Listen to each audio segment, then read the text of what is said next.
It's the Fellowship of the Geek Show, a weekly podcast about comics, the comic book industry, and other geek pop culture. Music courtesy of Manny the Martyr. And now, on with the show!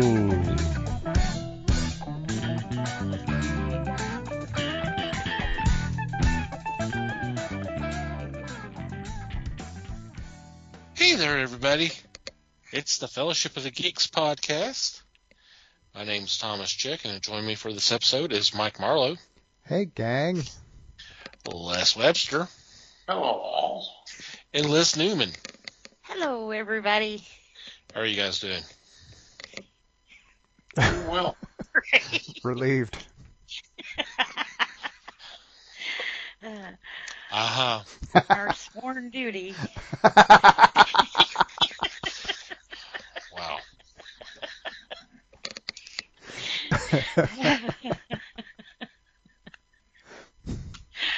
Oh, man. Trust me, folks, you don't want to know. You don't want the context. he's right, folks. He is. From duties to half-off calendars. We covered it all in the pre-show. Already, the show's gone to shit. We talked about that too, Schitt's Creek. We did.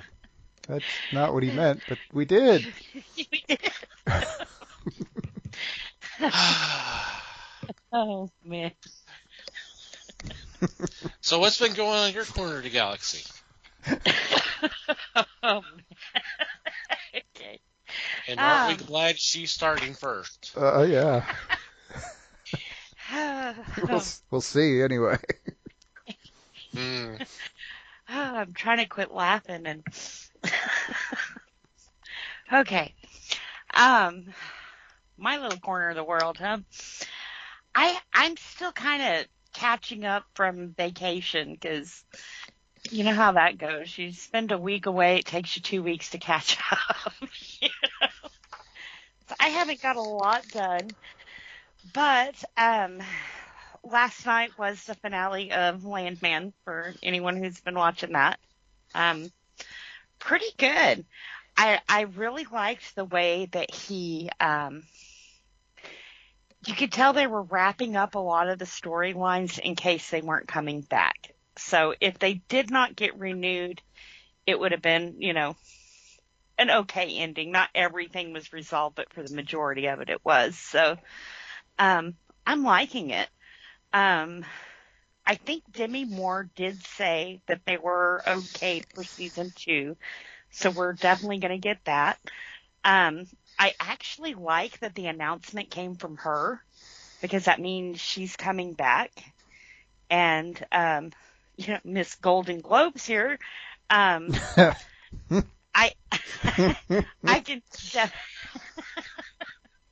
can definitely see where they're moving to push her into a bigger role than what she has been playing, because that's been my complaint this whole time. It's like, Yes, it what has. the hell? You know, you have this amazing actress, and she's said like 6 lines, you know.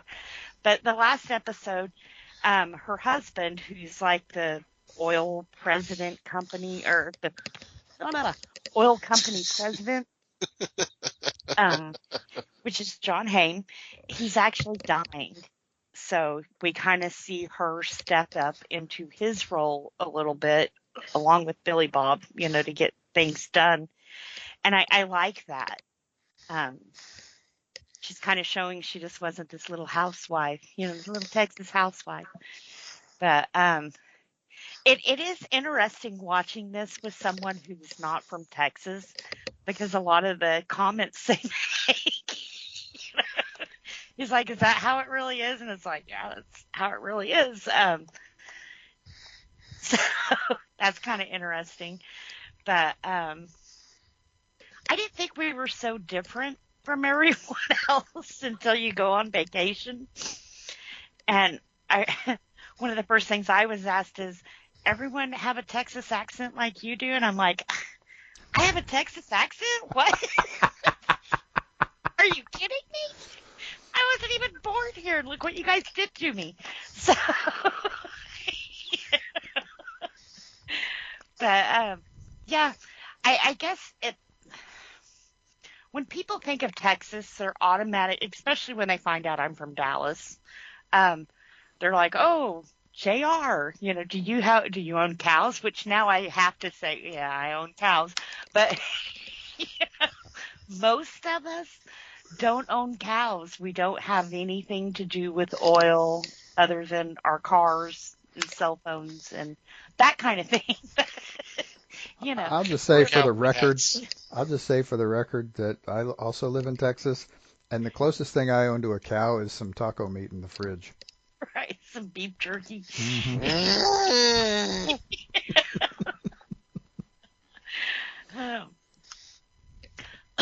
But then, like, one girl, she got married in San Antonio. And she said, he was like, oh, really? She says, you've never been? And he's like, no.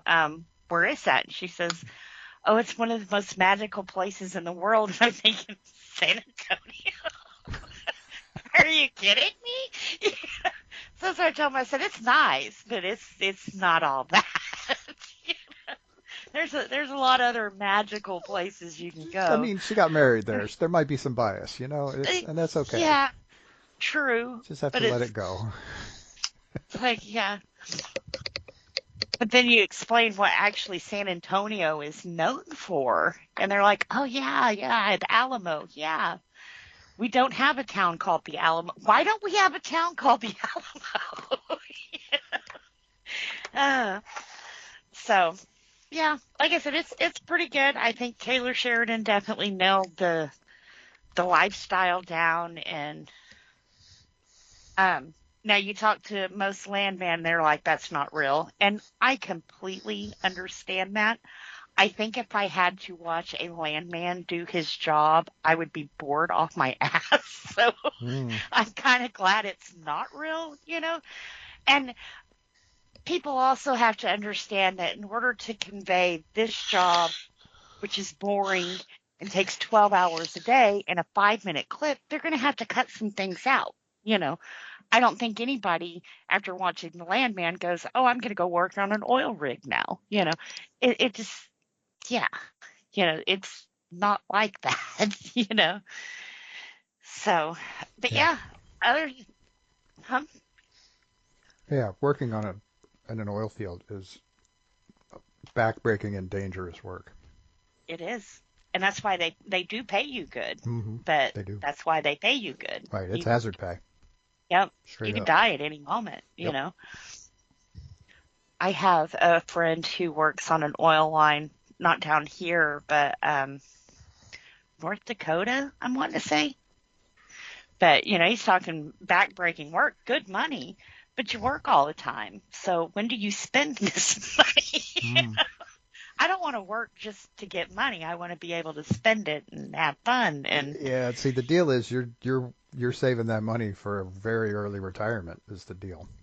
Yeah, because you're killing your body. Because you can't keep that up forever, right?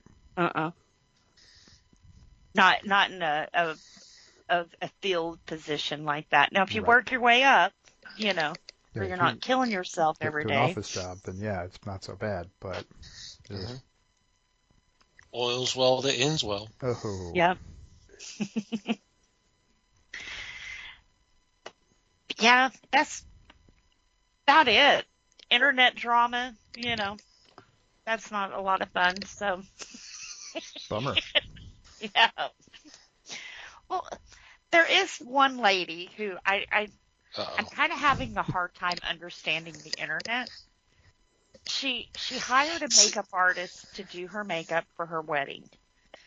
Okay? Now, she didn't do a trial run with this makeup artist. So that's stupid to begin with. But when she gets her makeup done, she finds out she doesn't like it. So she washes it off. And, of course she's making a TikTok while she's doing this, but she washes it off and does her own makeup. And people are like, oh, how rude, and totally tearing this bride apart because the makeup artist came on and was like, wow, I wish you would have told me that you didn't like your makeup. I would have fixed it. Well, the day I got married, me and my best friend at the time was like, hey, let's go get our makeup done. Now, I went to cosmetology school. I am the only person who has ever done my makeup or, well, my hair until my sister. But, I'm the only person who does that because I'm a control freak and I don't like giving my control over. Well, in high school, there was a lot of baby powder involved. But anyway. Right, But, after years of doing it, I know what looks good on me and what doesn't, So I said, okay, we'll do this. We go down. We have these people do our makeup. And the whole way home, I cried. I absolutely cried. I hated it. They put me in blue eyeshadow. Now,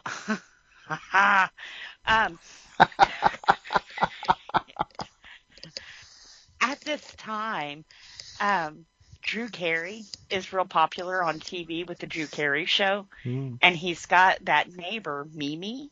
Oh my God, her name was Mimi. But, and she had this like godly blue eyeshadow. Now, she wore it as a joke on the show, I'm hoping. But that's pretty much what this lady made me look like. And, like I said, I cried the whole way home. When I came home, I had 5 minutes to walk out the door, and I'm like, bullshit. I will be late for my wedding because there's no way I'm getting pictures like this.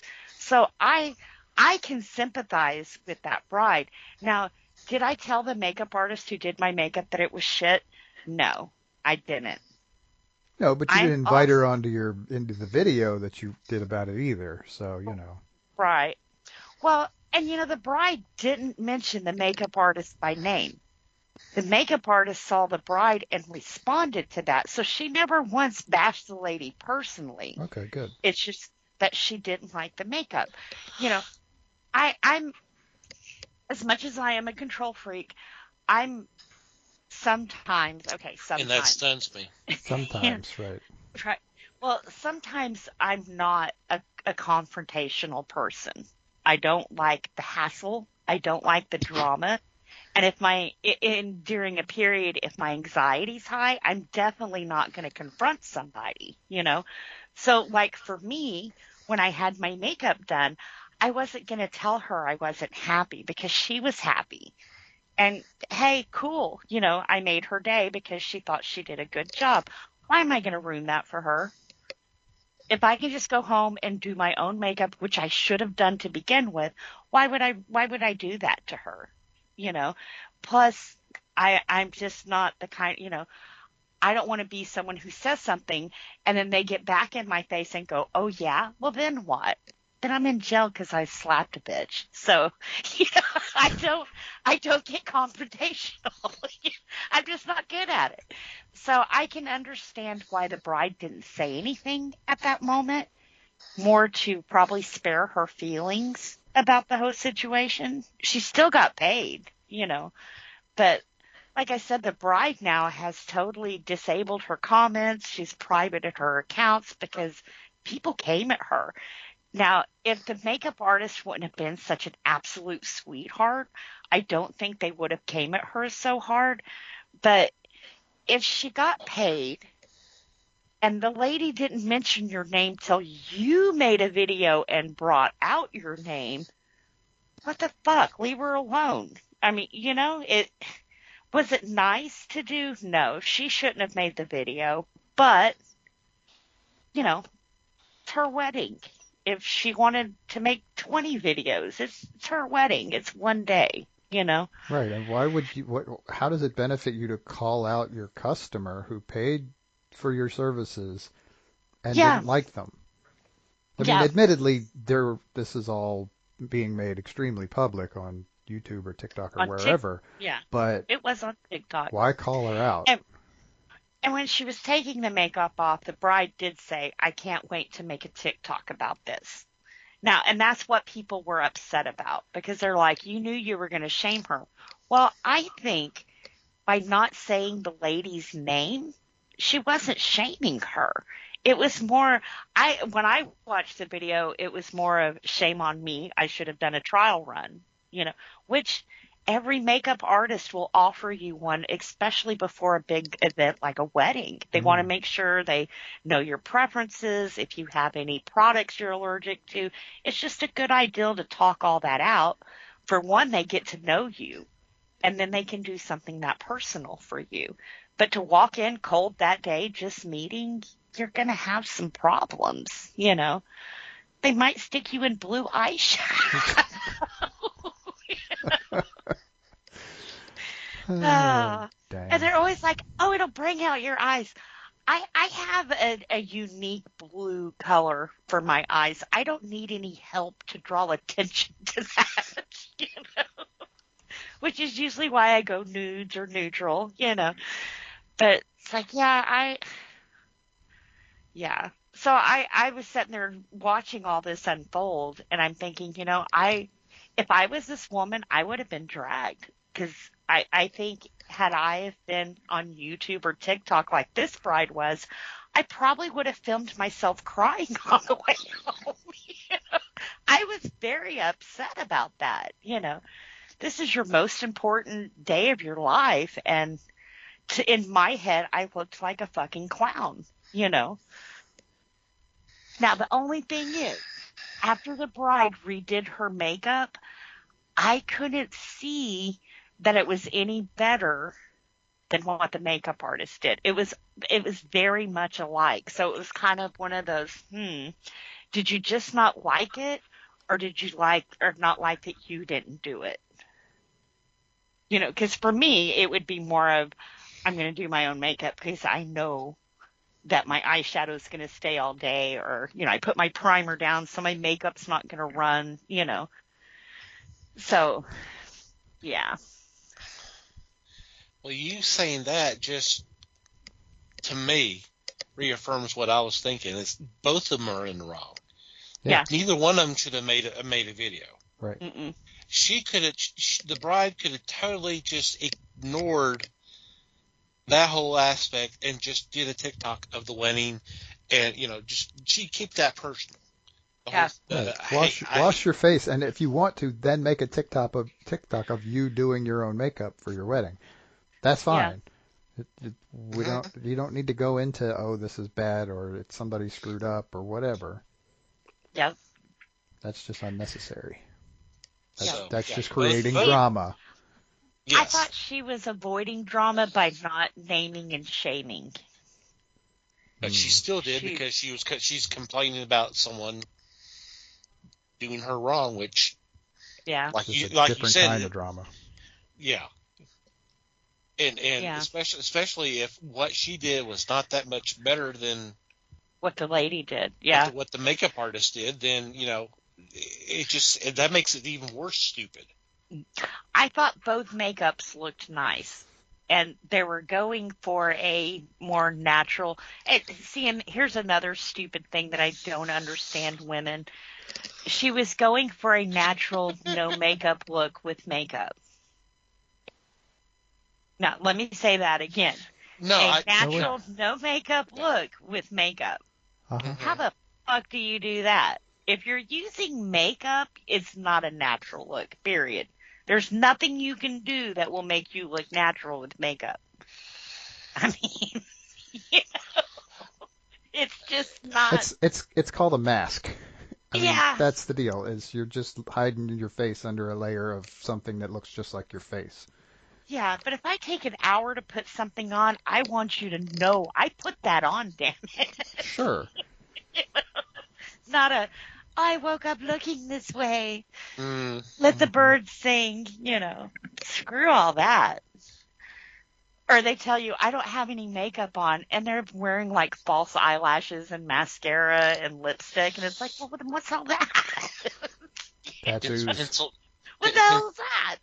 Penciled into eyebrows. And yeah, No, I just didn't feel like doing my makeup today. Yeah, and you spent 45 minutes to look like you didn't put your makeup on. Right. Just add color. You're fine. Yeah, I sucked at being a girl. She says that past tense. Right. Oh, I'm nailing it as a woman, but Okay, I good. suck as a girl. Thank goodness, because we were worried there for a minute. She was waiting for the right time, Mike. Mm-hmm. Right. Yeah. And, I would like to say I was the kind of girl that I wouldn't let something like that ruin my day. But like I said, I've been exactly in that bride's shoes. It does ruin your day. You can't help how you feel. And she didn't like it. So I think she had every right to change her makeup if it made her feel better and beautiful on her special day. And that's fine. She just didn't need to let the whole fucking world need to know Yep. that I hated this. Oh, That some I people did this. do, though. Yep. Some people need to tell the world about their tiny Yep. little troubles. Well, and there's people out there who want to know, and I'm like, you know what? I got enough shit as for myself. I don't, Yeah. Okay, bad makeup. Oh well, I mean, I'm sorry. Yep. I mean, what do you want me to do? Yeah. Well, and at that point, what could anybody have done? She wants you to hit subscribe and like and click that notification bell. That's what she wants you to do. Yeah, and donate too. And yes. that's really all it is. Well, and tell her she was right, Yeah, Which, like I said, until the makeup artist made her response, people were like, well, yeah, I didn't like it, I would have changed it too. If this girl hadn't been such an absolute sweetheart, I don't think the internet would have turned on on the bride like they did. So I think in this situation, although it did help the makeup artist out, she should have never even said anything. If you didn't want your name out there with negativity, then you shouldn't have said anything. Don't put it out there, right. Yep. Nobody knew it was you. Yep. So, but yeah, like I said, I'm curious because, like I said, the bride privated her account and everything else. So I'm curious if she's going to say anything else or if she's just like, I fucked up. Ban TikTok. Well, I got news for you. TikTok's going to be popping up here a little bit later on too. So. Yeah. Ooh. I mean, it's drama in 30 seconds or less. I love it. Especially when they put it over on YouTube, so I don't even have to mess with all that other stuff. Get me 3 or 4 of them together, and I'll watch it. Wow. I'll just give you a tease. It caused someone to go to jail, so, Yeah. Well, and that was another thing I was kind of waiting on, like, okay, should you demand your money back? Did someone go crazy? But no, it just was basically she didn't like her makeup, so she washed it off. Okay. Been there. What's the problem here? Oh, the lady who did it's a sweetheart. Yeah, you're going to burn. Should have thought about that beforehand. Yeah, you're going to burn. Okay. Anything else? No, that's about it for me. Okay. Mikey. Oh gosh, I don't know if I can follow that. I certainly Did you don't, cry on your wedding day I too? certainly don't have any makeup stories. I'm gonna plead the fifth on that one, but anyway. I think I did. I think I cried on his wedding day. Yeah. You might have. You wouldn't have been alone. Weddings are very emotional things. I don't know why. They are. But anyway, Yeah. weddings have very little to do with what I was going to talk about. I watched because it was on Tubi. That is correct. I mean, I'm sure there's plenty of crying on Tubi too, but I didn't find it this time. What I found was a documentary. The documentary is from it's got a little age on it, but that's okay. It's from 2003, and it is called Frazetta: Painting with Fire. Yep. Right. It is a biography of Frank Frazetta. And I'm actually kind of torn on how good a documentary it is. It's got a lot of information. It's got a lot of and it's primarily, I mean, they talk about the art, and there's a bunch of artists from 20 years ago all over this thing. But the story is really his life and his family and that stuff. And honestly, the impact he's had. So in that regard, it's a really good documentary. I think they might have been able to put it together a little better. I mean, the point comes across, but it meanders a bit at times. They try to shift gears a lot, and it's weird because they do so with like these chapter thingies. They like pop up the chapter graphics and stuff, and it's. I think they were trying to make it look more comic bookish than they should have. But anyway,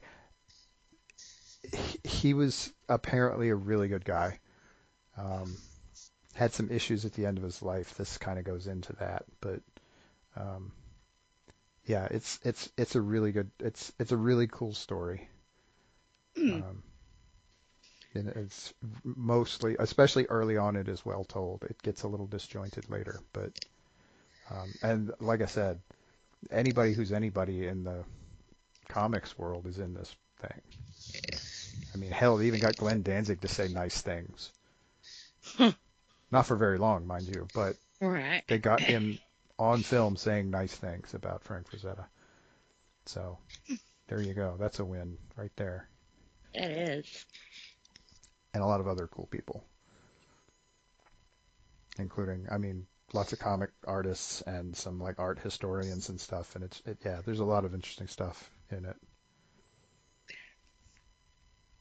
Danzig was the first person who taught me not to meet your heroes.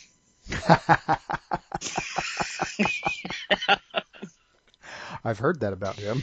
Yeah. He's a short. Now, I'm short, and I'm saying he's short, but he's a douchebag. I mean, I don't know how to clean that up and make it any nicer than he's. I've made multiple jokes lately about Dave Mustaine and how much of an angry bastard he is. He doesn't hold a candle to Glenn Danzig. Yeah. Glenn Danzig is way more of an asshole than Dave Mustaine could ever dream of being. Yeah, that little pouty, broody thing he does is not an act. Nope. Yeah, it was like, damn, dude, I've been listening to you since Sam Hain. And you can't take 2 seconds, really? Yeah. He's got your money. He doesn't care. Yeah, that's pretty much the attitude he has, too. Hot little shit, you know. Mm-hmm. It's amazing. Yeah. It's amazing how much ego plays into stuff like that, but whatever. Yeah. I think it's that short man syndrome, isn't it? I mean, could be a little. I mean, that could be part of it. You don't know. Who knows? You know. I'm not his therapist. I couldn't tell you, but. Yeah. Yeah, that was kind of. Didn't mean to go off there, but yeah. I was laying the groundwork for it. I knew when I made the crack about him. But yeah, there are a lot of other really nice people that they talk to who have nothing but wonderful things to say about Frank Frazetta. That's cool. Yep. I'll have to check that one out. It is pretty cool. It is cool. I remember seeing that one.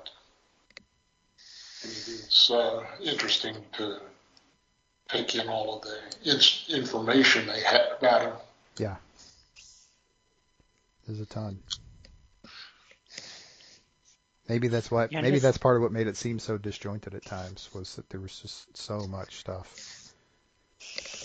But anyway, like I said, overall it's really good. His artwork is amazing. Oh man, his artwork is genre defining in multiple genres. Wow. The museum is still open, is it not? Probably. I haven't looked. I hope I so. knew there was a time when it faltered, but I don't know if it's still open. Yeah, there's actually a scene at the near the end of this documentary, which is the film taken at the opening of the museum. So yeah. No, it's still open. Good. But you have to have an appointment or something, don't you? Looks like you do have to buy tickets ahead of time, which is actually only $15, which is not bad for a museum nowadays. Not when it's based on one artist, no. Mm-hmm.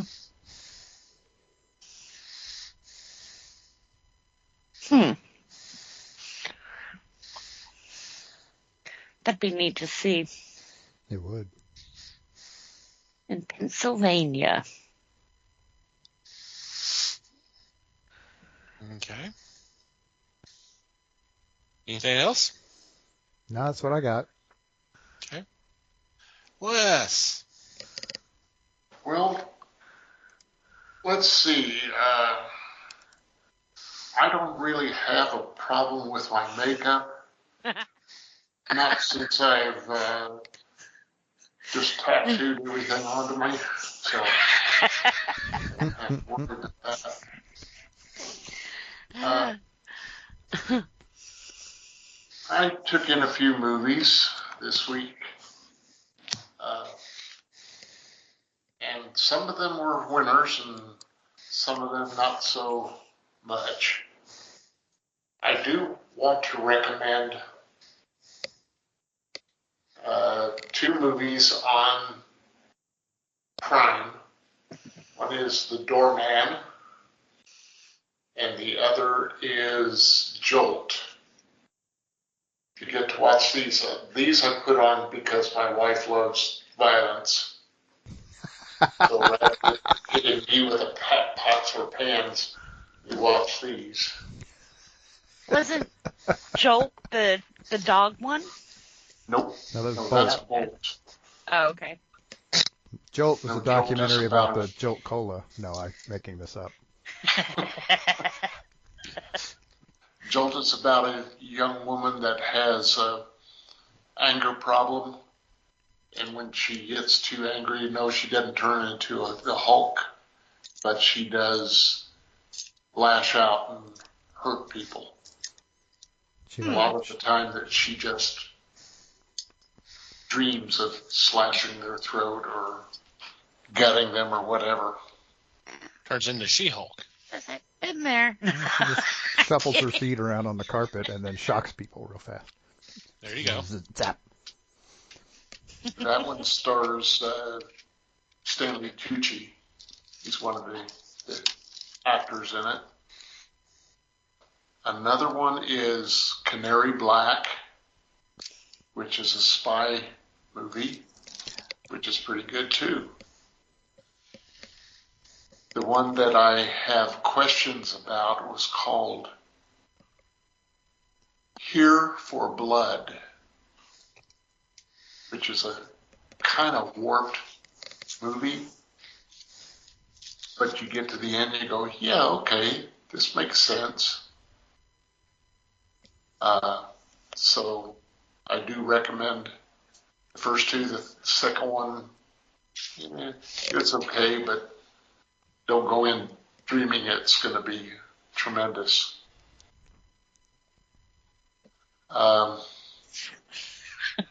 For me, that's about it. I just, we have the snow, and that's what boxed us in. The wife said, be sure to find a few movies so we can sit and watch them, which surprised the hell out of me. Aw. But that's what we did. No pressure. No pressure. No pressure. None at all. Here and there, there's a nice fluffy cloud and a happy tree.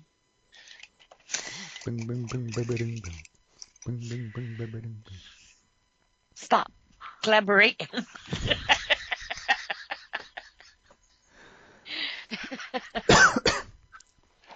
It's always interesting to hear where Liz leaps to when I do stuff like that.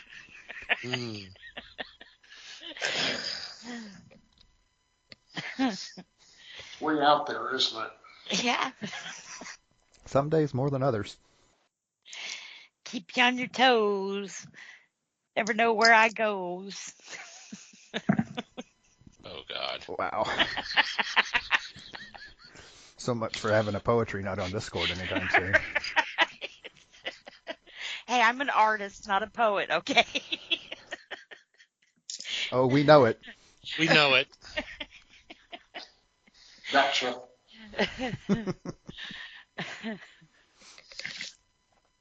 Okay. Still doing some of the body cams. One of the ones that I kind of teased earlier.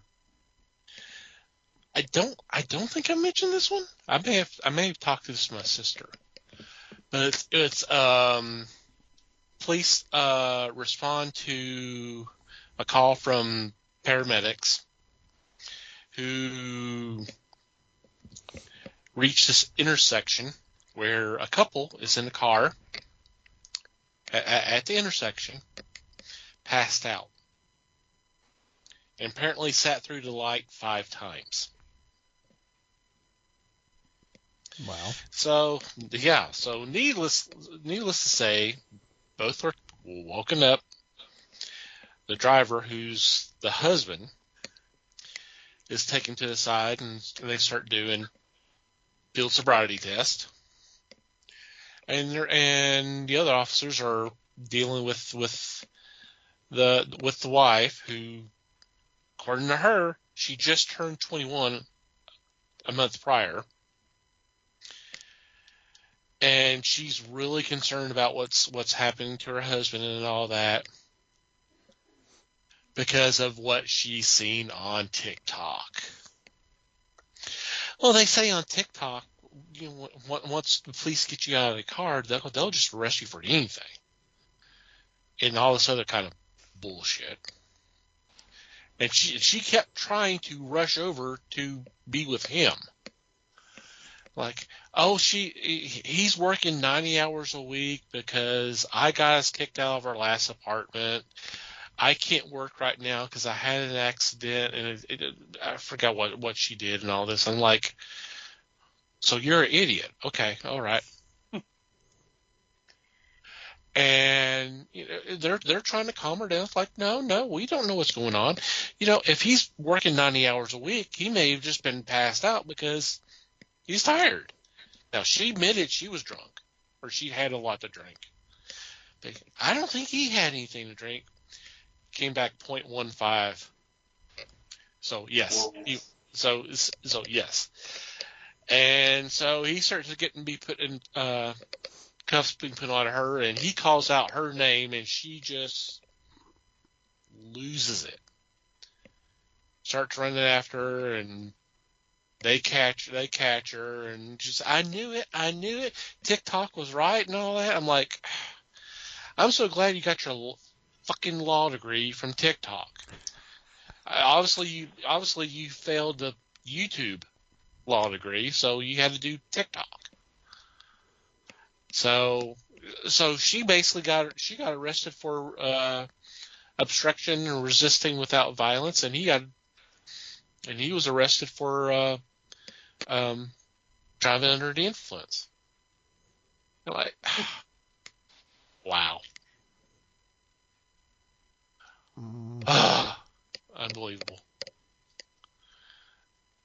So, what was one of the other ones? Another one that happened to deal with someone who was drunk.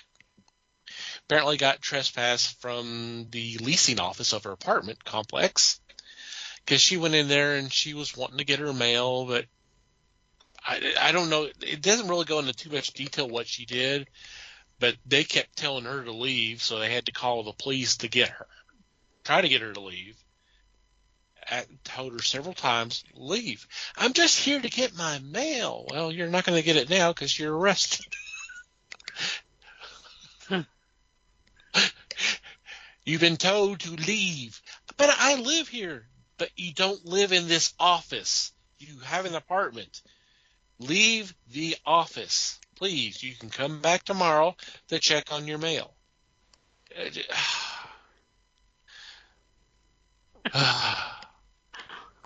They never show the arrests of smart people in these videos.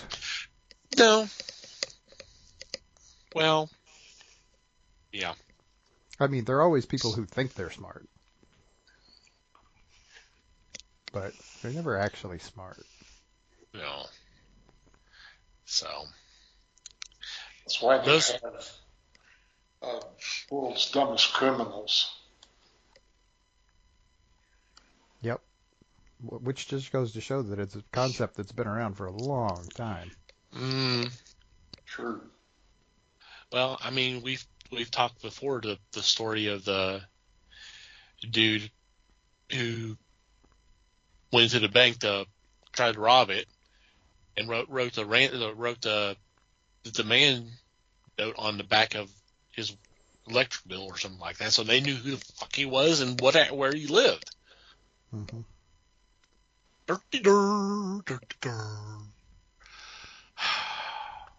And another one that bugs the hell out of me is it was this one where police were called. Young lady, she's in her early 20s. She's got to be early to mid 20s. At a dentist's office, she got some work done. She asked to get a copy of what was done that day because she's changing doctors.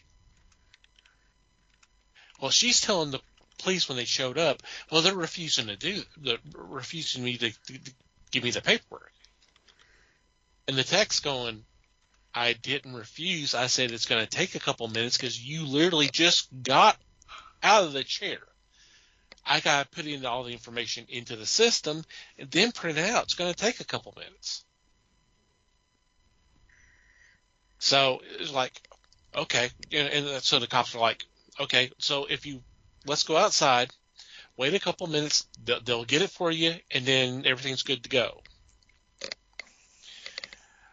So everybody goes outside. She keeps on going.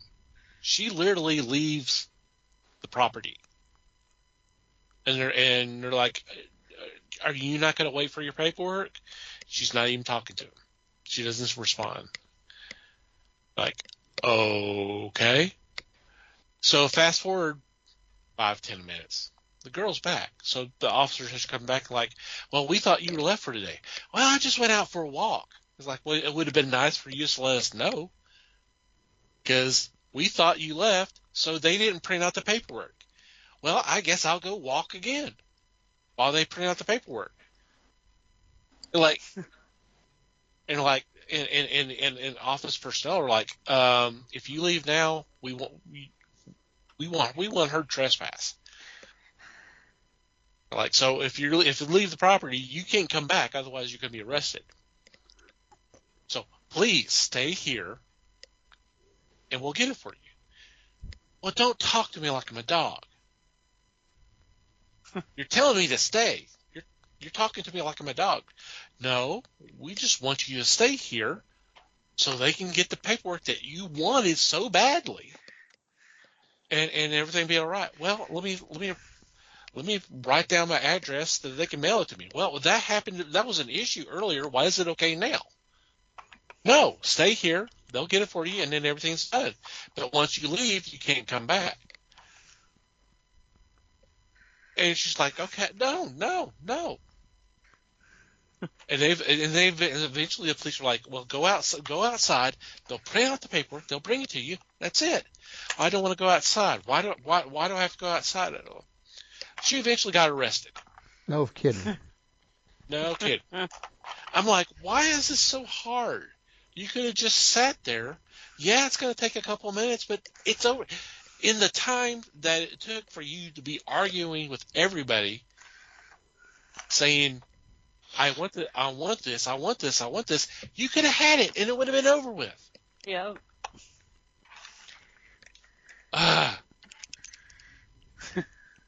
Dumber than ditch curb. Mm-hmm. Well, the funny thing is, she's like, I don't want to go back to jail. I'm like, well, that explains a lot.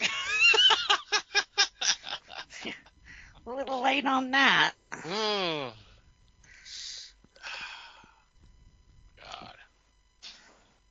It's funny, yet I feel some brain cells dying watching some of this stuff. Yeah. Oh, it So does. I'm sure it tests your faith in humanity a little bit. Yes, it does. Yes, it does. Some of the court shows I watch, it's like, really?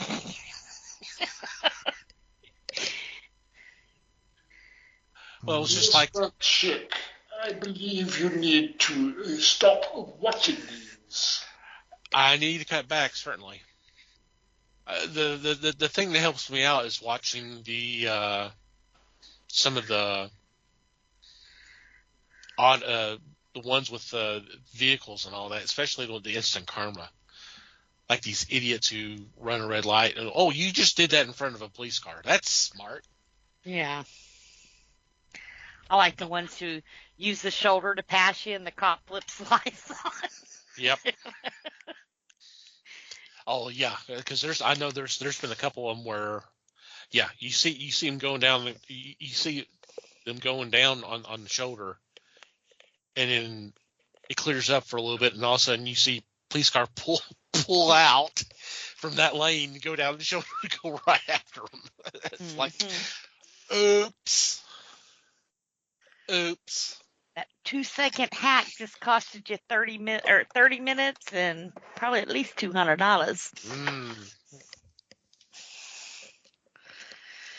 But you saved 2 seconds. Not really, because you get pulled over and be there for how long? Yeah.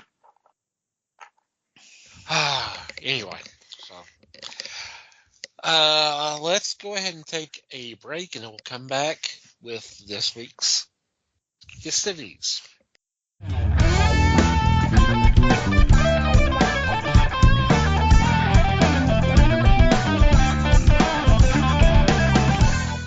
And welcome back. For this week, we are doing our first casting call of the year. Woo! Yay. If you're new to the show, what we do is several times a year, I will come up with some kind of scenario where it may be a live action TV show, it may be a movie, it may be an animated movie, we've done several types of scenarios, and then we can do a casting call. Most of them are comic book related, but we've done other stuff. We did a movie serial based off of Indiana Jones, as if it was a 30s serial. We did animated Gru the Warrior, and so on and so forth. So for this week, we are doing a syndicated series in 2000 based off Marvel Knights. And what you may not know is Marvel Knights was actually an imprint of Marvel back in the 90s, I believe, late 90s, early 2000s. And this was actually done by Event Comics, which was headed by Joe Quesada and Jimmy Palmiotti. And they had several different books that were just kind of a different...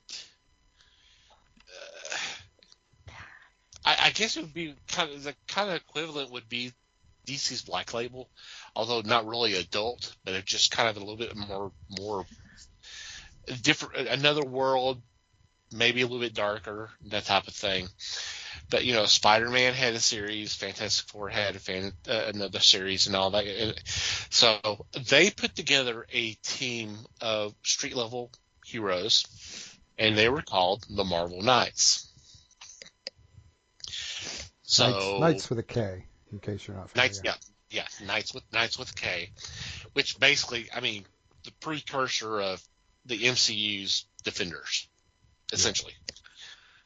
Because Marvel Comics' Defenders was a totally different type of team. So I figured we would do a syndicated series around 2000 of Marvel Knights. So with that groundwork laid in, let's start doing our casting. Who wants to go first? All right, so I will start off first. Okay. And the first one we have is Black Widow. So I went with Christina Hendricks. Ooh. She was in Madman and Bad Santa and Firefly. Yeah. Mm-hmm. She's famous now. Yeah, now. Few robot chickens. Interesting. I like it. Yeah, I do too. I did not think of that. Who I did think of, however, was someone, and I actually went. I kind of. My choices are all over the place. I'm just basically just stealing people from other TV shows in that time period. So, it's all good. Okay. My Black Widow I chose is Charisma Carpenter. Ooh. Ah. Worked for me. She needed to get away from what she was doing anyway. So. Right. Let her kick a little ass for a change. I like it. No. I almost went Felicia Day, but I didn't think she was kick-assy enough. No, not by a mile. Kill him with kindness. Mm-hmm. Okay. Les, you want to go? Yeah, let's see. I had two up for this one. I'm going to go with Yvonne Strahovski. She was the agent in TV series Chuck. Okay. I've always been impressed by her. Yeah, that's not even a big departure from that role. Gosh. Cool. Yep. And your other choice?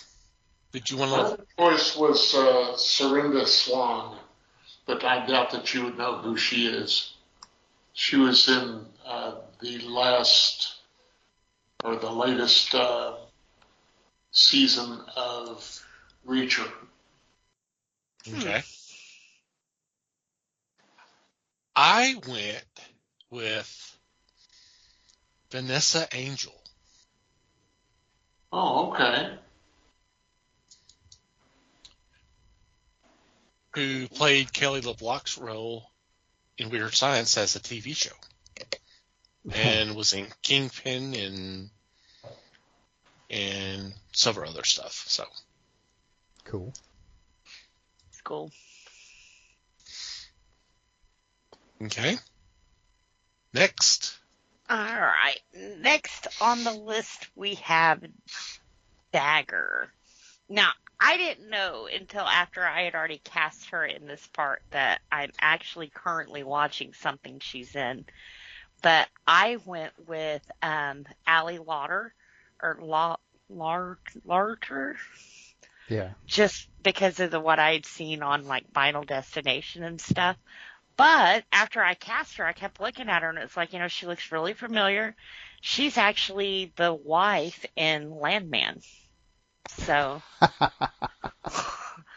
totally different part than what I've seen her normally play. So I never connected them, Interesting. Yeah. She was also in Legally Blonde and yeah, so totally different part than what I was connecting her at. And wasn't she also a Mean Girl? Or am I thinking someone else? I think I'm thinking someone else. I'm not sure you're asking the right audience for that information, to be honest. I was about to say something along those lines. I don't have a bloody clue. Yeah. I don't think she was. I think that was someone else I was thinking of casting. But yeah, I remember her. Yep. Without watching your Landman. Without watching Landman. She's crazy on Landman. Cool.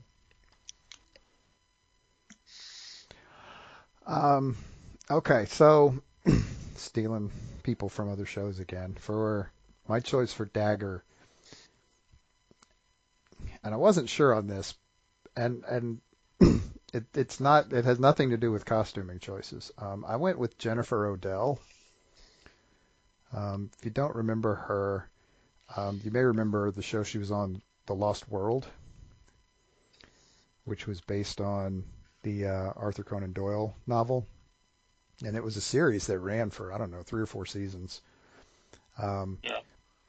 She was notable because she was the one who, for some reason, in a like Edwardian era TV series, ran around in this like bikini looking thing for no apparent reason. But we don't have to put her in a bikini to play Dagger. It's okay. We can just let her wear a normal Dagger costume. Which is revealing enough. So yeah, okay. it is, Yeah. but it's cool.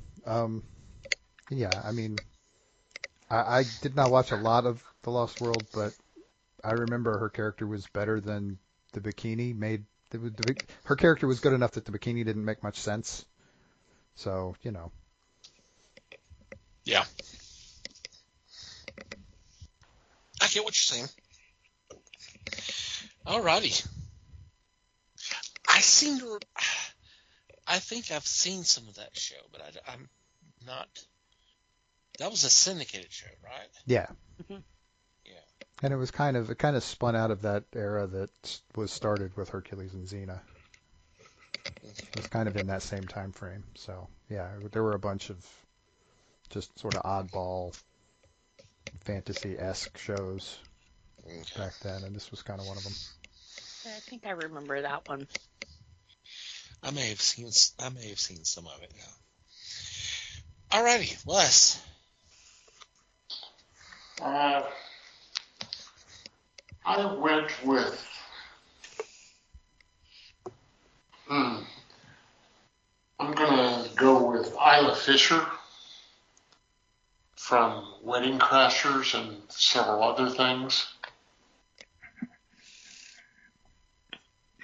Okay. Cool. Yeah, she's done a bunch of stuff. Yeah. She's pretty good.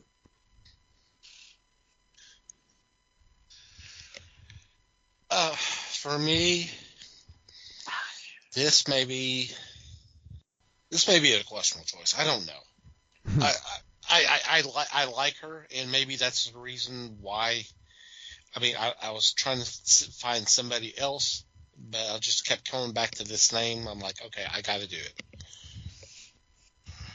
Muriel Sorvino.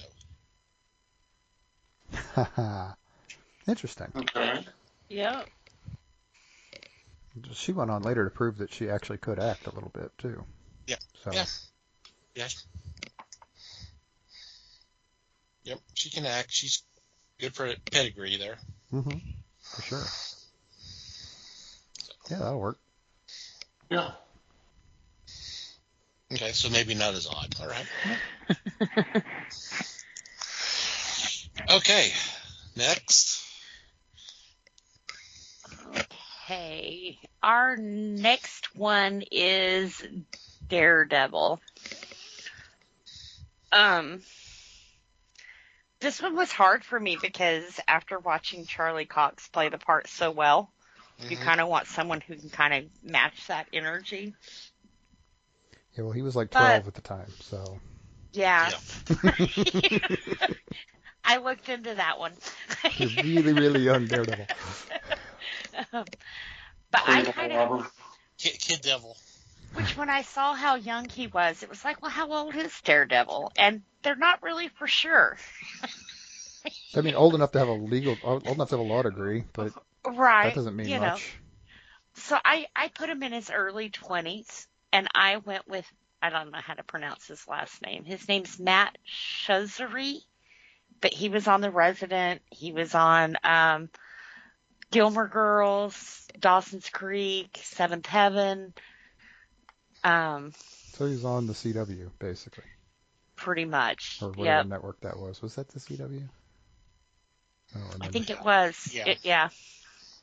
If we're talking Dawson's Creek, yeah, that was CW. Yeah. And then, like I said, he did Gilmore Girls for a long stretch there. But he did that hospital show, The Resident, that I liked. And then after that, he did American Horror Story. So he's done pretty good. Okay. Cool. Mikey. Oh, that guy. Okay. That guy. Yeah, no, I can see that. Sorry. Oh, you're fine. I viewed Daredevil as being, I mean, not necessarily the glue that holds the whole thing together, but I mean, honestly, probably other than the Punisher, the biggest name here. Mm-hmm. I'm not sure I really allowed that to affect my choice, but because I'm still jacking characters from other shows or actors from other shows. But in this time frame, for Daredevil, I chose Ben Browder. Oh, okay. Yep. I think a little John Crichton would not hurt the character of Daredevil. Okay. I like that. Me too. Okay. Les. Well, I looked around, and unfortunately, his brother passed away probably 5 to 8 years before. I went with Joaquin Phoenix. Ah. Huh. Okay. I like that. Yeah, that could work. Yeah. I almost casted him as one of the other ones on our list.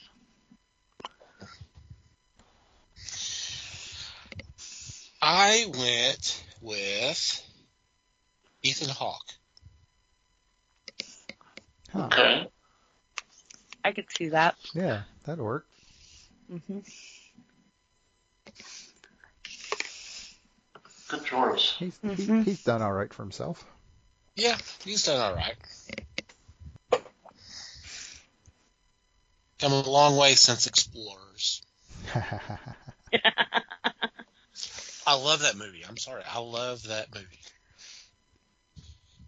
Ethan Hawke, River Phoenix, and then the other kid. And the other guy, right? and the other guy. I felt sorry for him because it's like, Ethan Hawke, River Phoenix, cameo, not a bit part from James Cromwell, and then you got this other kid. Yeah. And Dick Miller, bit part from Dick Miller. Cool. Got to mention that. Mm-hmm. And then Robert Picardo in like 3 different roles. Oh, interesting. So, if you have not seen it, you do. Is this a time travel movie? No. Okay, good. It's a story of Ethan Hawke's character. Lady. Yeah, I asked for that. Started getting dreams of and what was happening was aliens were sending him images to where basically he and River Phoenix, who's the inventor or scientist type character, could build a machine so they can go into space to meet them. So no time traveling. There's traveling, but not time traveling. Huh. So it's basically Have Rocket Will Travel. That's a good book. Oh, a man. I need to see if I can find it. We'll watch it. We'll watch it on Discord.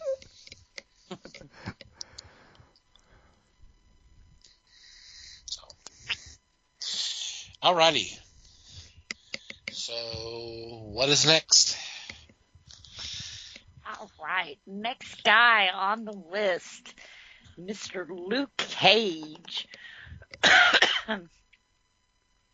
I almost went Terry Crews, but I didn't do Terry Crews. He would have definitely had the body for this one, though. But instead, I went a little bigger, and I went with Tommy Lister Jr., which, of course, was Debo on Friday. Hell yeah. Yep. Tiny Lister. Man, he's actually almost too big for this role. Yep. But yeah, that'd be fun. Cool. Interesting. That would be fun. I like that. I've liked every part I've seen him in. Yeah, I haven't seen him in much, but I have liked all of them. Yeah, he was hilarious. Well, not hilarious. He was the tough guy in Friday, though. It's my necklace now. Hey, the ability to stand there and play it straight with those bozos is is an underrated skill. I'm just saying. Yep. Alrighty, Mikey. All right. This one for me is maybe a bit of a controversial pick. But the thing you have to remember is that this is actually a few years before he hit it big. Yeah. So it's basically before he developed kind of the reputation that you're going to react to when I say his name. I picked Tyler Perry. Medea. Right. We're not going to put him in drag for this, obviously. Aww. That would be fine. That would. But he's a pretty big dude. Maybe we put him in a gym for a little bit, harden him up a little bit. I mean, otherwise, the guy can act. Yeah. So he can. Yeah. I think it'll be fun. I like it. Yeah. Good choice. Yep. Alrighty, Les. To me, I went pretty obvious for my choice, and that was Michael Clark Duncan. Mm-hmm. Yeah. Mm-hmm, mm-hmm. Yeah. Hard to go wrong there. Yep. Yeah. And yeah, I went Terry Crews. He definitely has the body for it, you know. You said Terry Crews, and I was like, damn, I wish I'd thought of that. Alrighty. Next. All right. Next one we have is Mr. Moon Knight. This was the one I almost put Joaquin Phoenix in. That would have been fun. Yep. Instead, I went with another last name that I cannot pronounce. Jake Gyllenhaal? Gyllenhaal? Yeah. Jake Gyllenhaal. Him. Okay. I went with that guy. Don't even Okay. know. Yeah, he did that. He's done a few things since then, too. Mm-hmm. Quite a few, yeah. Busy guy. Cool. Yep, he's pretty good. Yeah. Alrighty, Mikey. This one might also be a little controversial, but mainly because the role that I think would make him good for this came like several years later. But he was so intense in the role that I think it would be fun to hand him Moon Knight and see what he does. I'm casting Jackie Earle Haley. Yeah. Okay. Yeah. I think a toned down and more serious version of Rorschach would be an interesting Moon Knight to have. Yep. Yeah. I mean, Rorschach is entirely over the top, but throttle that back a little bit. That would be fun. And correct me if I'm wrong, Les.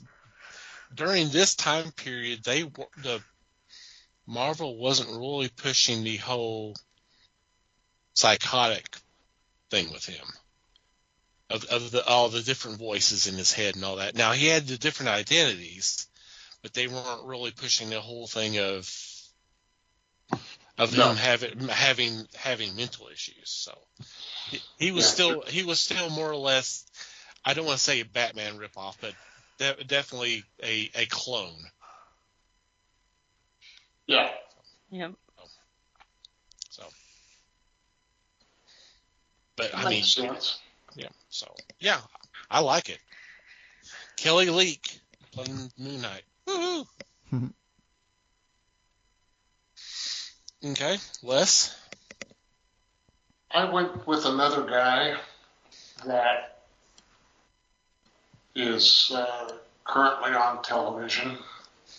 Yeah, it's Alan Ritchson, who plays Reacher. And I got him because he was also Aquaman in the TV show Smallville. Mm-hmm. Oh, wow. There's a lot of scuttlebutt about him possibly being the DCU Batman. Really? Yes. But that would take it away from what's his name, wouldn't it? It would. Which is why Liz has muted herself and is now screaming at the top of her lungs. Yep.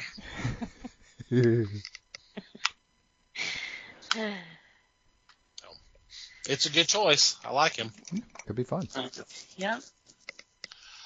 I'm going to be saying a name that probably not a lot of people are going to know, but he's been in a lot of things. I love him.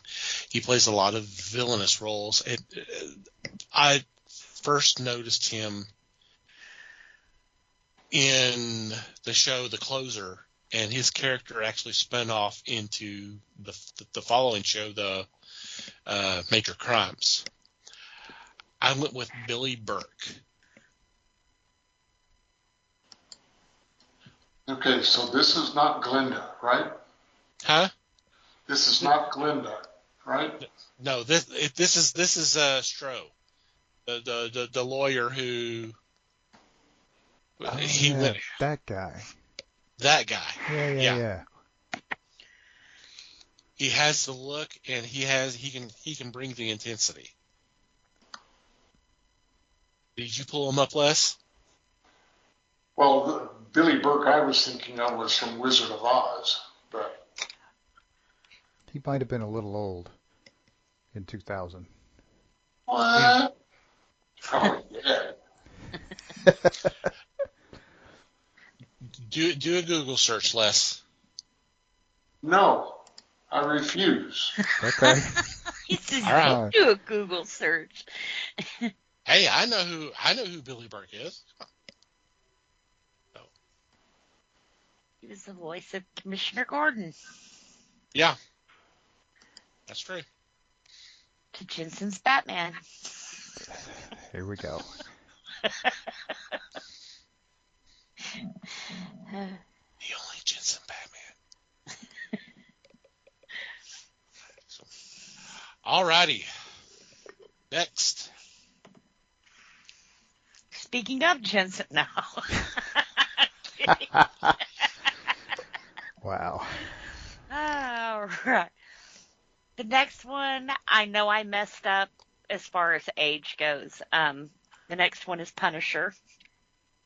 Once again, I think that Netflix knocked these out of the park when they cast their Daredevil, Jessica Jones, all of them. I couldn't get John Bernthal out of my head. I know he would have been a little young in his 20s here, and it wouldn't have made sense because, he's a seasoned Army veteran and everything else, but that's who I kept going back to, so.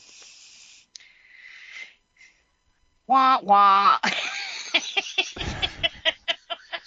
I've heard a lot of good things, but I have not watched that. But I've heard a lot of good things about him, so.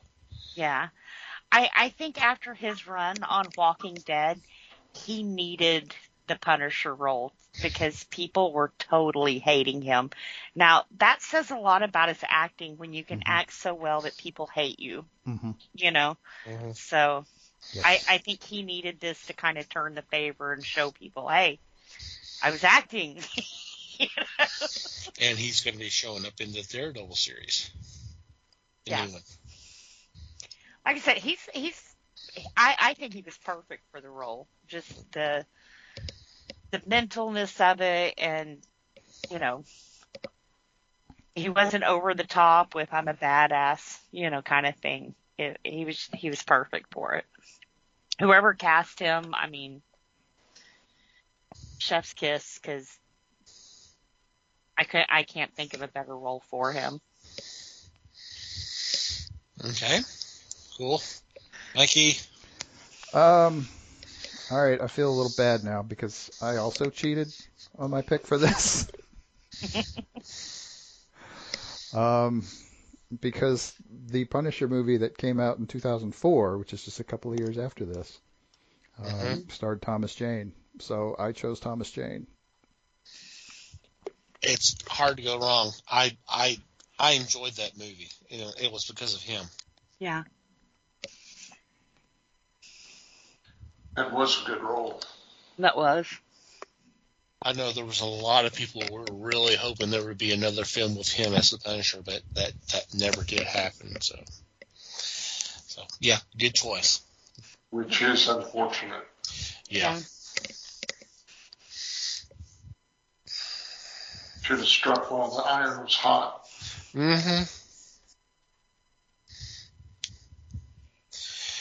Alrighty, Les. Yeah, it's a really good choice. The man I chose came up in a superhero movie recently and a superhero series. I chose John Cena. Oh. Okay. Oh, that would be interesting. Shell's man. She's crazy. Crazy. We're feeling. Okay. Well, my choice did show up in a couple of Marvel movies. He actually showed up in a couple other superhero movies as well. I went with Josh Brolin. Ooh. Yeah. Okay. Interesting. That is. Interesting. Yeah, I think he could probably pull that off. Just do his Tommy Lee Jones impression. I don't know. Does he have a New York accent in his repertoire? I don't know. I've got his girlfriend.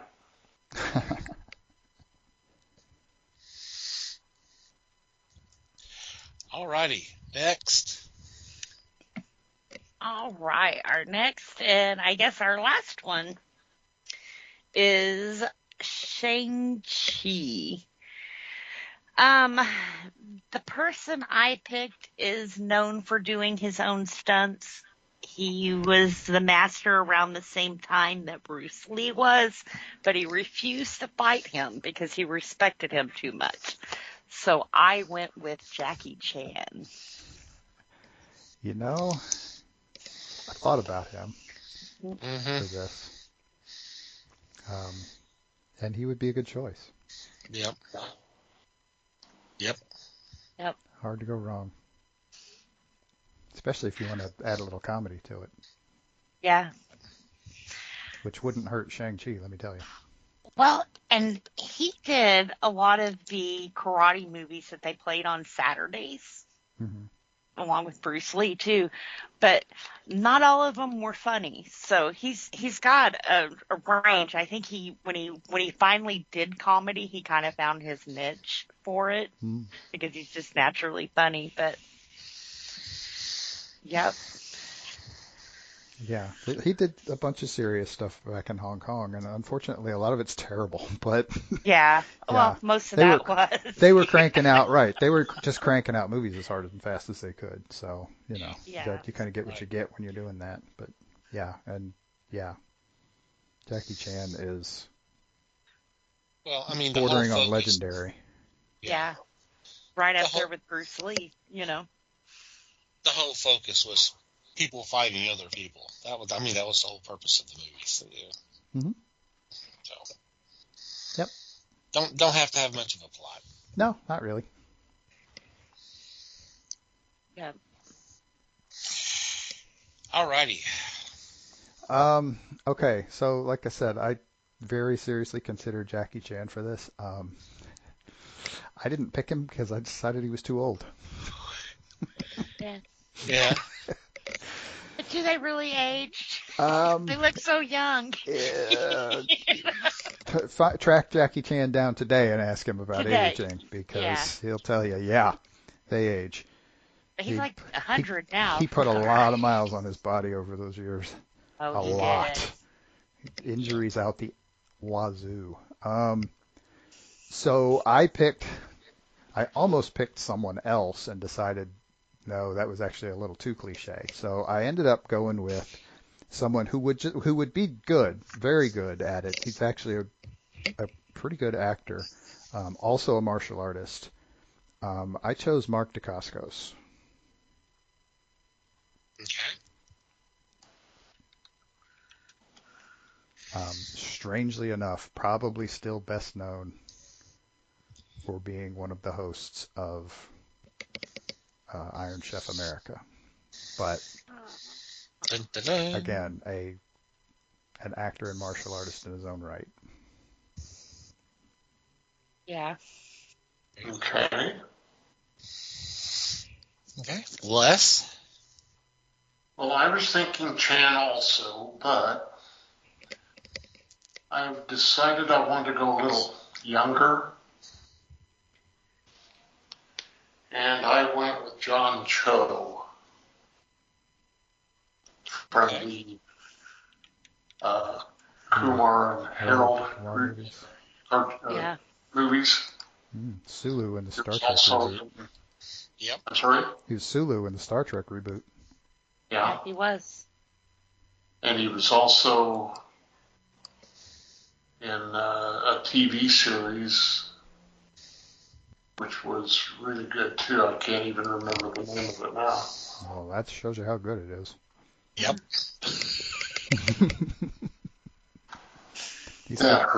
He's flipping me off now. It's fine. He's been in some anime and stuff too.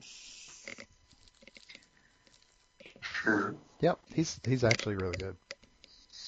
He is. I like him. I forgot about him. I don't know how he would do with martial arts, but these are movies or TV shows, so they don't really have to do their own. Right. I went with someone that probably not a lot of people would think of. I went with Lee Young-hun. He was Storm Shadow in the G.I. Joe movies. Huh. Interesting. Cool. Yeah. The other guy I considered for this was Jet Li, and I decided, no, that's too much. Yeah. And what did you say, Thomas? What? What was your guy's name? Lee Young-hun. Okay. They're saying he was in Squid Games? Yeah. Okay. I was making sure I had the right guy there. He was also in the latest version of The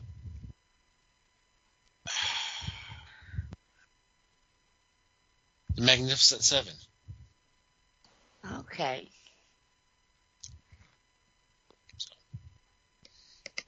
I like that. Yep. All righty. Our first casting call of 2025. Woohoo! Cool. Done. That was fun. Mm-hmm. That was. Close some of these tabs off now.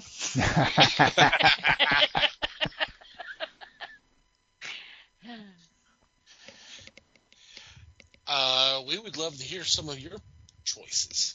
If you'd like to send them to us, that would be awesome. And we always value your feedback. Yeah, Like jump in the Discord and tell us what you got. Yeah. Tell us what you got. Sorry. Maybe without I've the been watching too Schwarzenegger much accent. Rick and Morty today. And on that note, we're going to take a quick break. I think we need one. Oh, I do. We'll be back with Geek News for you.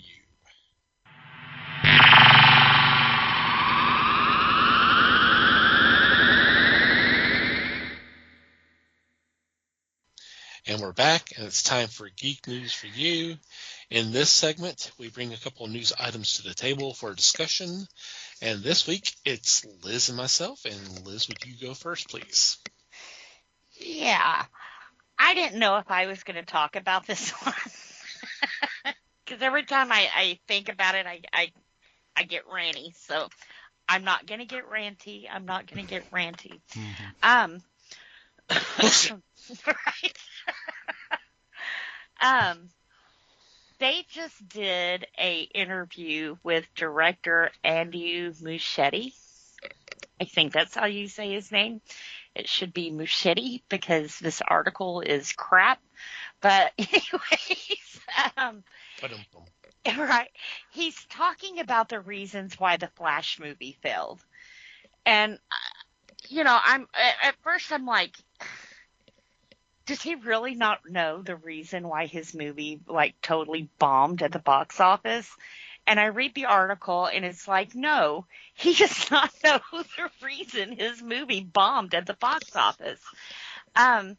He's under the impression that women, in particular, did not care for the Flash character. That we don't know who he is, and we just don't care about him. Okay, well, Grant Gustin called and he said, fuck you. They do. We like the Flash. We love the Flash, What he doesn't seem to note in this article, though, is there was a time right at the height of the Me Too movement. You guys remember that movement? Right at the height of the Me Too movement, there was a running joke that as a woman, you had more chances to get hit in the face or choked out by Ezra Miller than you did to be bit by a shark in Hawaii. Because it was just a common thing for him. It seemed like every month it was someone new. It was a new fan he was hitting. It was someone's house he was threatening to burn down. I mean, boy went crazy. I mean, totally freaking crazy. And DC's response, of course, was ignore it and it'll go away. Ignore it and it'll go away. And they still kind of put him on this pedestal doing all these reshoots and everything else. Now, if they were smart, what they would have done instead of reshoots, they would have done a recast. Because at that point, nobody wanted to see Ezra Miller play Flash. It's not that we didn't want to see Flash. It's that we didn't want to see Ezra Miller play Flash. And if you look at these quadrants that he's talking about not hitting, it didn't go over very well with the men either. So it's kind of like, I'm sorry to put it this way, but as a woman, it's kind of like, oh, look, the comic world's blaming us girls again, ooh. So I think someone needs to fill him in. Let him touch a little bit of grass and figure out what reality is. And it's not that people didn't care about Flash. It's the movie, the actor, everything was just wrong. But if you're trying to capture a new audience and not your fans knew what was going on, but if you're trying to capture a new audience who have never heard about the Flash, you definitely don't start at Flashpoint. There's too much shit going on. There's history going on. There's about 5 different Barrys going on. That's not the story to start at when you introduce Flash to people. And you have to remember, up until this point of the movie, the only Flash we had seen was a scared little boy in Justice League. That was it. So you're going to take him from a very origin story of when he started out to Flashpoint, and then you want to know why your movie bombed. You lost your audience, dude.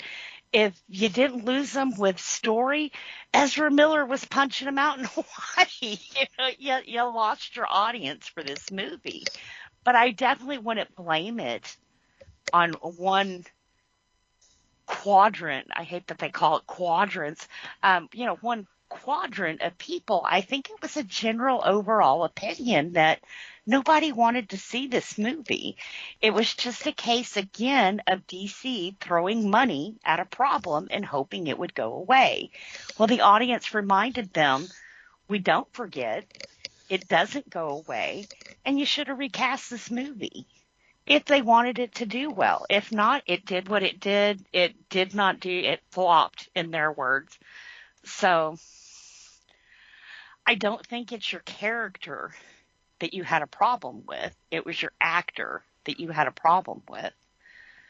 I mean, I think people have proven for DC that they always show up. No matter what you give us, we're going to show up. But this was one I particularly did not care to show up for. What am I showing up for? An abuser?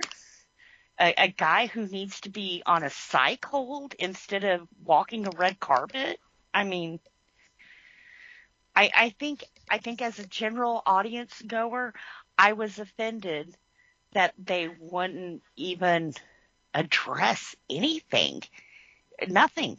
It's like DC went quiet. And honestly, as much as, this guy creeps me out and everything else, they kind of just threw him in the wild. They didn't try to rein him in. They didn't try to, get him under custody or something. They did nothing to try to save this movie.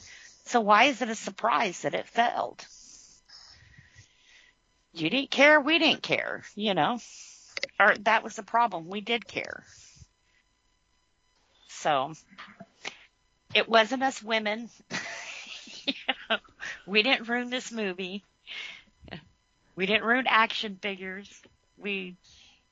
I think, like I said, I think the Flash, we've talked about him at length on this show, especially during the time when they were doing all of this crazy stuff.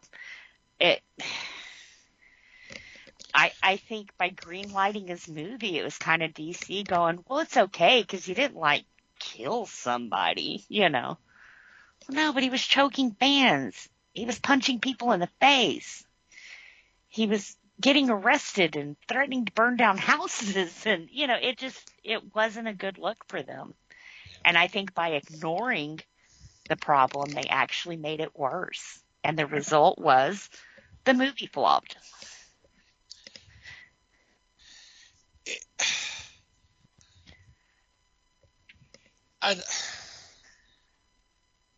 It seems funny, and that's probably not the word I really want to use, but not funny. But just when a superhero film fails, the first thing that's brought up as an excuse was, well, women didn't support it. Women didn't go see the movie. Yeah. And it's almost like that's a crutch now. Mm-hmm. I mean, because they were saying that about Madam Web, and I'm like, well, there's a lot of guys that didn't go see Madam Web too. So, but y'all are not blaming them. Mm-mm. It's just, Hollywood has hated women forever. That's nothing. Well, that's what. Well, and I hate to say it. I mean, I don't want to play victim or anything else here, but the comic world has hated women for quite some time now. And I'm not saying it as the comic fans. I'm talking about the big guys that publish this stuff and edit this stuff and You know, I mean, there was a joke for a while. Gail Simone pointed it out about girlfriends disappearing in the refrigerators and stuff because we weren't taken very seriously. And granted, I will very much give it to when comics first came out, it probably was geared more for little boys and men. Little girls weren't reading comic books, but by the time my generation came along, we were. We liked that, I got my nieces into it. I got my kids into it. It's no longer a boys club. We like it. Why can't we like it? And now she likes it. Hey, Mikey. I like it. I like it. But nowadays it's not rare to find a girl who likes comics. Go to a comic convention, you're going to see boobies everywhere. We're everywhere, But like you said, anytime a movie flops, and who was it, the Disney marketing guy who's like, well, we're not making action figures for girls. Well, why the fuck not? Maybe that's your problem. Why don't you allow us in? We could do good things. But at the same time, don't try to pass an abuser off as a great guy and actor and expect us to go watch that bullshit. I don't think women stand on principles alone. I think guys do too. And like I said, if you look at the marketing numbers, it wasn't that big of a difference between guys and girls going to watch this movie. But I think what pissed them off is when they released it to streaming, I think they thought it was going to do good because that's kind of been the record. If it doesn't do so well, we'll make it up in streaming. And I don't think it did. I never saw it trending on the top charts. Even now that it's back over at HBO, I've never seen it on the charts as trending. So not many people are watching this. Well, I, for one, am glad that you didn't rant about it. Right. Well, I tried not to, Was that sarcasm? Oh, that may have been sarcasm. It might have been. I don't know. Yeah. No, it was no sarcasm here. No way. For me, it's just sad when you have a passion and a love, and you have the big guys telling you don't belong here. You're ruining it for everybody. I don't want to ruin it for anybody. I just want to read what I like and watch what I like, and not be blamed for shitty movies. Right, and it also sounds to some extent like they're generically, weirdly, blaming the fans for not going to see this movie. Yeah. Like, well, make a better movie if you want fans to go see it. Exactly. I mean, for one, don't count on your fans exclusively to give you all of their money. And two, what the hell is that even? I mean, this didn't start with the fans, guys. Mm-mm. This whole process did not start with the fans. It started somewhere else. Look at that. Figured that out. Well, if you think about what it branched out of, this branched out of the Snyderverse. Mm-hmm. So it was already had strikes against it, just right. From people were that already unreasonably annoyed with the stuff that DC was putting out to begin with. Yep. So yeah, okay, if you want to blame them for being pissed that you people haven't made a decent movie yet, I mean, okay. I'll take the heat for that. Yeah, I suck because you can't make a good movie. Okay. Yeah. Fine. See how long you keep your phony baloney jobs with that attitude. Yeah. And not to get all doomy or anything else, but when you have things like Gamergate and Comicgate that went around and women were a big part of that, do you really want to release something that's going to create more hate towards women? Now, people don't like us because we made their movie fail. You know what I mean? It's just take accountability for yourself,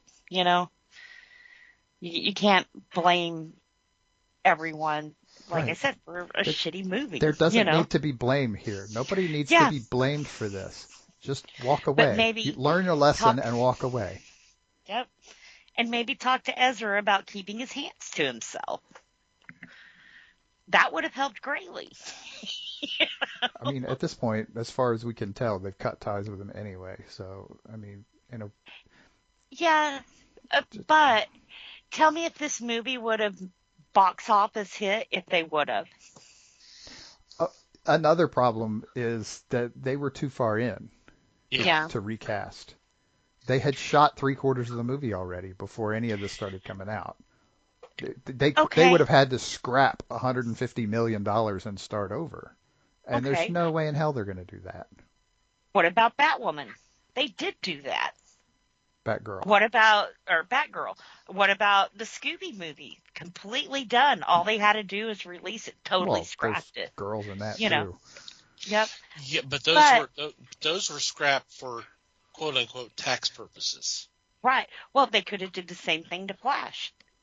It was scrapped for tax purposes. This is what they pay insurance for. Too big to fail. Too big to fail. But here we are. But believe me, in no part of this are either of us saying that there's any way to make this make sense, Liz. I assure you, there is no way to make any of this make sense. Right. This is just some guy bitching into the internet, which that never happens. But yeah, I mean, the worst thing we can do is talk about it. Oh wait. Yep. I'm kidding, by the way. No. I mean, it kind of is the worst thing we can do with it, but also people need to understand what stupid looks like. Yeah. And this is a pretty good picture right here. The article, not us. The article. Well, and a good example of how to shift blame, Right, especially where blame doesn't fault, matter. I mean, who cares whose fault it was? The general public doesn't care whose fault it was. The only people who care are the big guys, Warner Brothers stakeholders. And they're the ones who are to blame because they're the ones who covered it up. Uh-huh. I mean, yes, that for sure. But, yeah. I think even if DC would have came out and made some kind of mental health statement or, we're not condoning this, they said nothing. And sometimes silence speaks volume, So I think in this case, their silence was deafening. You reassured your fans in no way whatsoever that you cared about them. And these weren't just random or people. Legitimately about anybody in the process that he was hitting, Yeah. Right, about anybody in the process. And I mean, honestly, this is in a way not surprising because they're a corporation. Yeah. I mean, they're not people at all. There are people working there, but they're not people. Yeah. And so they don't care about people. Why would they? All they want is the money because that's what makes the stakeholders happy. And the stakeholders have that space, that distance between what's really happening and how these things get made and the money that they put into it and take out of it. Yeah. So it's real easy to lose perspective. And that's what we're looking at here is this whole thing is a complete lack of perspective. Yep. And responsibility. Okay, now, all of the hubbub for Ezra was coming forward after he did the movie, right? No. Well, after the movie was shot, yes. The movie hadn't released yet. It was like 6 months before. They actually delayed the release because of all this stuff, or they delayed the release. Whether it was because of that or not, who knows? They did a lot. They did a lot of reshoots and all that kind of stuff. That's what I say. They did do a lot of reshoots. Okay. He was in Hawaii on break. Yeah, and he had the run-in with the young girl and all that too. Mm-hmm. I understand that, but like I said, that all came forward. Or it happened after he shot the movie. Yes. So that should not say, well, it was because of that that the movie flopped. No, it It should not be considered that. We had already met Ezra Miller as the Flash, right? We had. Mm-hmm. Yeah. In fact, he was on the TV show also as the Flash, right? Mm-mm. He had a cameo, yes. He played opposite Grant Gustin, Yes. which the fans wanted that time. They wanted him to play the Flash. But that did not come about because he was already under contract with the TV show. Yeah. So, to me, it was sad what had happened, but I don't see that as the reason that people didn't like the movie. Like the movie, not go see the movie, right. like. Yeah. Because I didn't like the Marvel's movie of all the characters that they decided to spring on us. The Eternals? The Eternals? Yes, I thought that was such boring crap. Mm-hmm. So, I can't. I'm not saying they were at fault, or weren't at fault, but I can't go with the idea that they didn't move correctly in what they did. They had some problems. They tried to address them, but no, they didn't, though. That was part of the problem. They didn't address any of these problems. The only way they addressed the problems was by pushing the movie back. They would never tell us why, but they would just push the movie back. That's what I'm saying. Anything from DC or Warner Brothers that would have, like I said, even a mental health statement, because there was things that were like, he's off his meds. I'm not being funny or anything. He was off his meds, and honestly, he needed help at that point. But instead of saying that, they said nothing. Instead, we're just going to push the movie. We're doing some reshoots, is what I think they said. We're going to push the movie back. When fans darn well knew why you were pushing that movie back. It's because your star of your movie just got arrested again in Hawaii. And the deal is, if you don't give them another reason, they're going to latch on to the reason they have. And his arrest report was the reason they had. Mm-hmm. And so, they're going to blame Ezra Miller for the failure of this movie because they're not going to go see it because they have no reason to, because all of this bad stuff is going on. Yeah. And they tried it, even when it came down to marketing the movie, very limited marketing. I think they let him walk the red carpet maybe twice. And even then, even him to go, hey, guys, I lost my mind there for a minute. The pressures of working and filming finally got to me, and I just kind of snapped. That would have went a long way. But instead, he totally avoided the questions, didn't answer anything, almost robotic. Oh, yeah, it's a good movie, blah, blah, blah. No, that's not what we wanted to hear, So I totally lay the blame on him for this movie flopping. And like I said, it was a complex story to be throwing out. If you're not going to rely on the fans for your movies, it was a totally complicated story to be laying down for new fans. Especially, like I said, we were already having problems with believing him from Justice League. My big thing is if the main villains, little imps, are honed in on fear.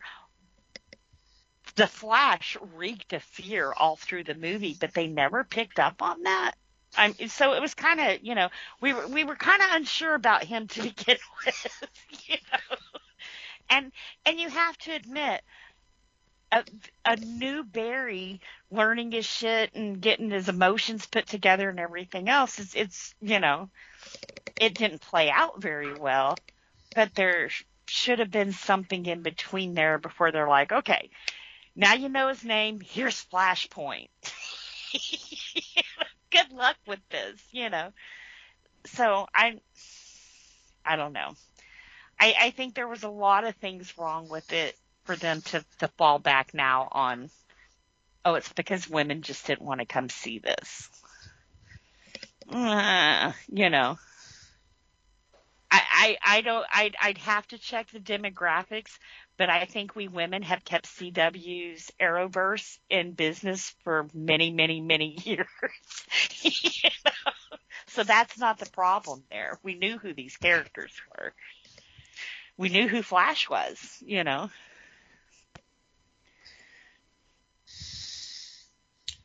All right. I have an article too, believe it or not.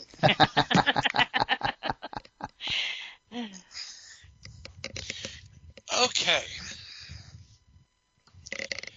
Coming February 9th, there's going to be a big football game. Y'all are aware of that, right? No. Liz isn't. There's no chance. But that's the Super Bowl. It's called Puppy Bowl 21. Oh, my bad. Pupper Bowl. Puppy Bowl 21. And believe it or not, Warner Brothers is going to be heavily involved with it. Oh, no. James Gunn and his dog Ozu will make an appearance. And Gunn will be introducing a sneak preview for the upcoming Superman movie. And will deliver a quote-unquote special message to viewers. And in addition to that, one of the pups they'll be playing will be awarded the Crypto Super Play Award. Aww. So. I love this. I absolutely love this. Of course you do. There's dogs involved. Aww. I've never watched a Puppy Bowl. This year's show will include 142 puppies from 80 shelters and will be simulcast on Animal Planet, TBS, True TV, Discovery, Max, and Discovery Plus. Wow. And it will start at 2 p.m. It doesn't. Since this is a Hollywood Reporter, I'm assuming it's 2 p.m.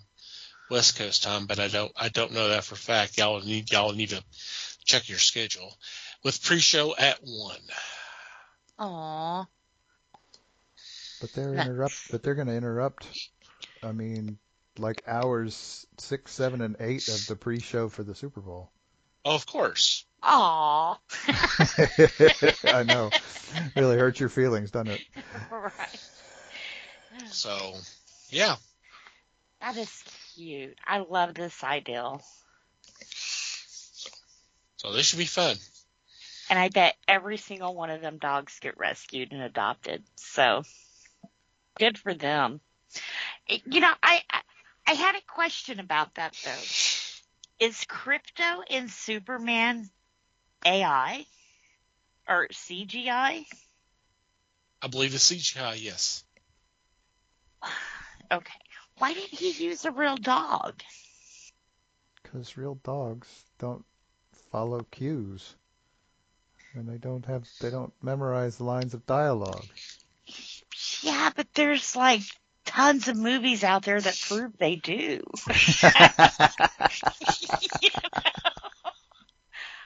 And then I guess where my confusion came in is because he said the inspiration came from his rescue dog, which, like I said, I absolutely love that.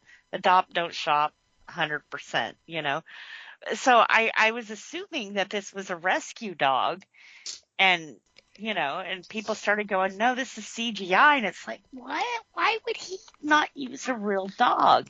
So I'm glad he's doing this, though, because the reason I think that they should use real animals in movies like that is because it creates so much awareness. Deadpool with the Deadpool dog. So many people wanted to know who that little dog was and everything about him. And it raised a lot of awareness for like some rescues and shelters in that area. So why would you? But like I said, doing it looks like he is raising awareness, and anytime you can do that for the rescue world is a win. Well, by all means, Liz, why don't you reach out to him and ask him? Right. I want to know. Well, I bet he's been asked at least 1 million times, well, why didn't you use a real dog? Or his own dog. That would have been so freaking adorable that, I would think you would want a trained dog to do that. But yeah. Also, the trick is it's tricky to get a dog to wear a cape and fly. Yeah.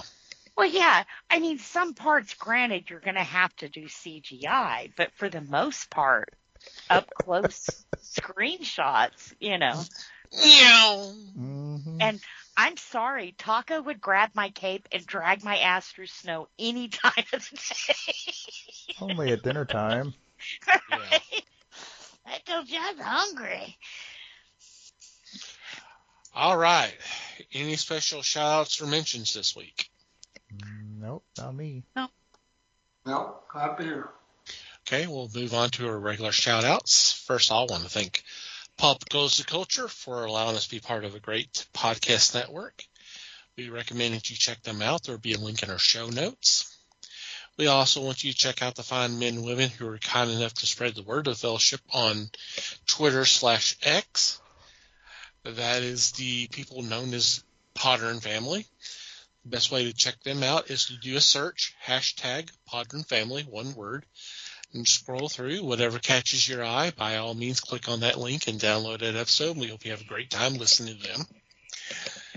Want to thank Manny the Martyr for supplying music to the podcast. In our show notes, you can check out some of their other music. And finally, you, dear listener, thank you for downloading and listening to today's episode. We value your feedback. You can contact us several different ways. Email at thefellowshipofthegeek.net is our email address. Or you can go to the website, go to the About Us page, and there's a contact form that you can fill out there. As mentioned earlier, we do have a Discord that you're feel free to join, and we do have a section that you can post your comments there. Discord is free to sign up and is free in the app stores. We do have an open invitation on our homepage. Social media, we're on Facebook, The Fellowship of the Geeks. On Instagram, Twitter, and Bluesky, we are at Fellowship Geeks. If you want to follow our personal Twitter accounts, Mike can be found at Mikey Geek. Liz can be found at LN_Geek. Les may or may not be found at Faith Les Webster. And I can be found at TomTC Geek. And from wherever you download our episodes, if you'd be so kind enough to rate and review the show, it would be greatly appreciated. Anything else before we say goodbye? Just thanks, everybody. Thanks, everybody. Appreciate you listening. Thanks for listening, everyone. We do appreciate the support as always. And until next time, geek on, my friends.